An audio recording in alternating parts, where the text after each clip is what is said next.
Well, my name is Mike, And I'm Samantha.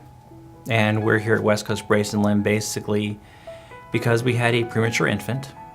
It was born at 35 weeks, actually measured 31 weeks, so it was very small for his actual age. Had some problems in utero. He kind of got stuck for like 3 or 4 weeks. He just didn't move.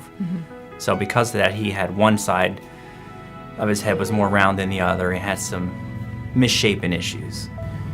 And because he was a preemie, his bones were a little more malleable when he was actually born, so whatever correction we would try to do positioning-wise wouldn't necessarily help because it could go right back to the way that it was before.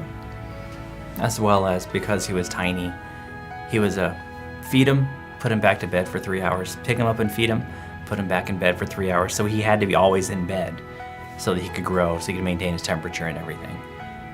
But we ended up going to our pediatrician probably about 3-4 months. We really started to notice that things weren't getting better. One weekend, he was actually going in for another reason. We had to go to the clinic because he was sick over the weekend. And we saw a different pediatrician who kind of came in and did one of these. So we brought it up. We said, do you notice something maybe a little different? And she said yes. And then this one she said, you can do something about it. And then she gave us the name of... Gave us Dr. Ricaldi's name, and we set up our appointment, and it's kind of history since then.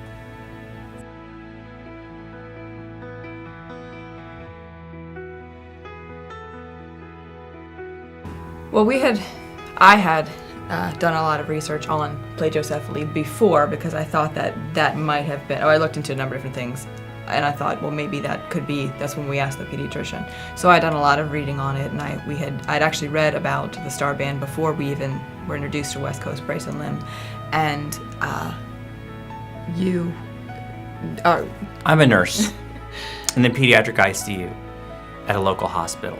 So I've seen plagiocephaly, and I've seen the more extreme craniosynostosis, which is kind of a differential diagnosis from the beginning, where that one actually requires surgery. But we were able to just use the helmet for what we needed. So when we came, it was a bit of a scare. So many questions about things that it wasn't like we came into it blindly, and Ellie was great. West Coast Brace and Limb was fantastic. We loved, from day one, we've loved every experience. It was about the baby, it was about the comfort of the baby, it was about keeping the parents feeling safe and secure, knowing that, it's okay, we can fix this, we'll deal with this. I mean, readily available, we could call if there was an issue, and, she was there to help, so we enjoyed it from day one.